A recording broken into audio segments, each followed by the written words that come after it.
Bendiciones. En esta ocasión queremos traer paz, serenidad a tu casa a través de varios recuentos históricos donde la iglesia cristiana tuvo que atravesar grandes calamidades como la pandemia que hoy azota a toda la tierra y que ha tocado muy cerca a vecinos y hasta seres queridos.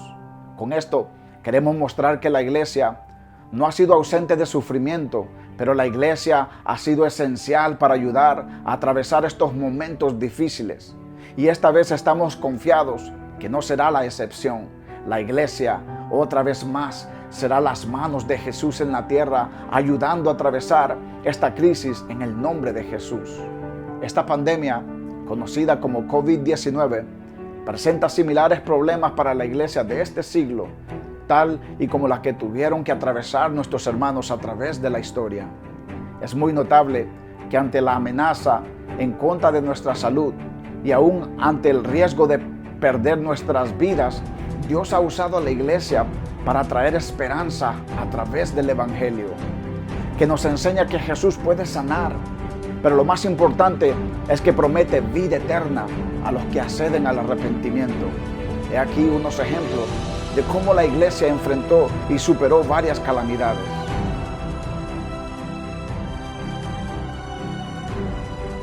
A mediados del siglo II, cuando solo existían apenas alrededor de 1 millón de cristianos en el Imperio Romano, se desató una plaga que debilitó al imperio seriamente.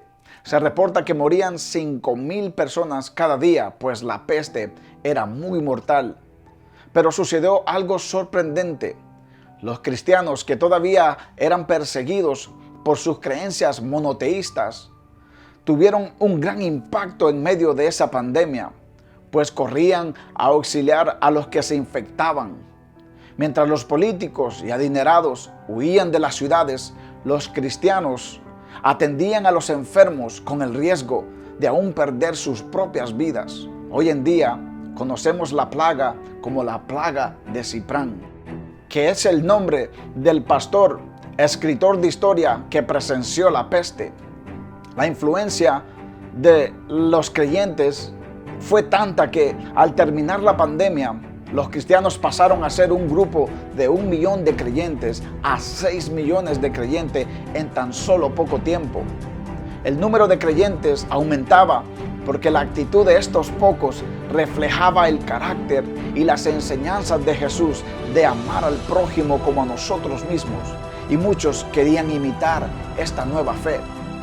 Estas fueron las palabras del pastor Ciprán, viendo el lado positivo de esta crisis. Qué tan conveniente y necesario es ver que esta plaga y pestilencia, que parece tan horrible y mortal, pero que escudriña la misericordia y examina la conciencia de la raza humana, ya sea al ver al rico cuidar del enfermo y familiares cuidar de sus parientes como deberían, o ya sea los doctores no abandonando a los enfermos. Así es como otro pastor, Dionisio de Alejandría, reporta el comportamiento de los cristianos en medio de esta pandemia.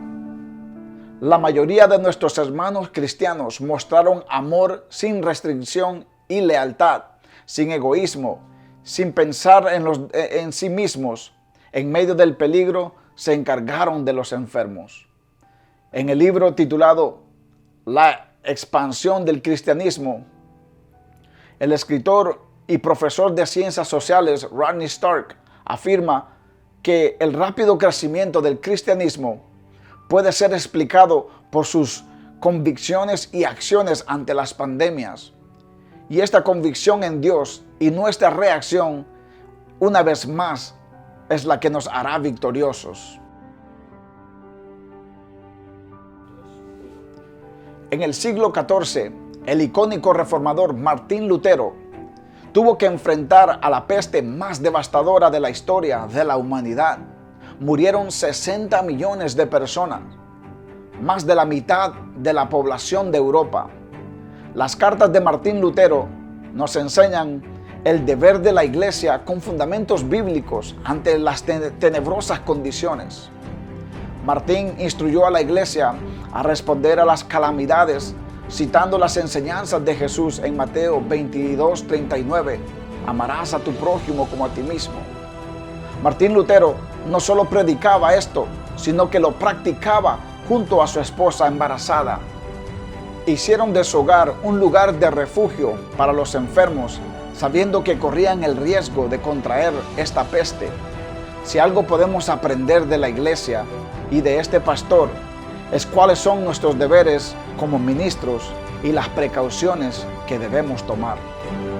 Una de las cosas que debemos hacer es ser fuentes de información verídica y guianza para nuestras congregaciones y familias. Martín le responde a la pregunta a otro pastor que tenía dudas de qué hacer, de huir de la pandemia, y la respuesta de Lutero fue que en caso que no haya nadie que cuide de los enfermos, nuestros deberes como líderes y cristianos es permanecer y ayudar, citando versículos del que no ama a su hermano, no ama a Dios. Aquellos que participan en un misterio espiritual y pastores deben permanecer firmes ante el peligro de muerte. Tenemos un mandato claro en Cristo. Un buen pastor da su vida por las ovejas. También Lutero da instrucciones muy claras y muy precisas. También Lutero da instrucciones muy claras y muy parecidas a las reglas del CDC, Centro de Control de Enfermedades de Estados Unidos. Él ordenó desinfectar sus casas, no salir a lugares innecesarios, usando apoyo bíblico como no tentarás a tu Dios. Similar a como nosotros compartimos versículos de la palabra de Dios para dar aliento unos a los otros, Lutero alentaba a los cristianos que acudían al llamado de servir abnegadamente. Especialmente les compartía salmos para dar aliento. Salmos 41 del 1 al 3. Las plagas han devastado la humanidad, pero es difícil ignorar cómo Dios se ha manifestado a través de su iglesia cuando más se necesitaba. Por ejemplo, cuando no existían doctores y hospitales, Dios usó al obispo llamado Basilio de Cesarea para construir el primer hospital tal como los conocemos hoy, con capacidad de alojar a 300 personas. Antes del cristianismo existía cuidado para la clase alta y soldados, pero la enseñanza de Jesús, de el samaritano, que enseña de cuidar a los más necesitados, sin importar su nacionalidad y sin esperar nada a cambio, y la orden que dio a sus discípulos de sanar a los enfermos y de amar al prójimo, fue fundamental en la creación de los hospitales. Cientos de hospitales en nuestras comunidades donde se está batallando la pandemia llevan un nombre cristiano, evidencia del fruto de la iglesia en medio de las crisis. La dedicación de los cristianos a estudiar las Escrituras llevó a crear las más prestigiosas universidades que hoy conocemos. Aunque muchas de las universidades le han dado la espalda a sus orígenes cristianos, siempre llevan el legado del cristianismo, que es el aprender a cómo cuidar y sanar al enfermo. Con la contribución de nuestros hermanos en el pasado, ya sea hospitales o universidades, tal vez ya no sea necesario atender físicamente al enfermo, pero siempre habrá un reto para la iglesia, ya que siempre habrán personas con necesidad de otra índole. Siempre habrán unos menos afortunados en nuestra sociedad, que son ignorados, que las instituciones gubernamentales no alcanzan a cubrir. Pero estos momentos es donde la iglesia responde al más vulnerable. Y es así como la iglesia se expande y el reino de Dios se establece.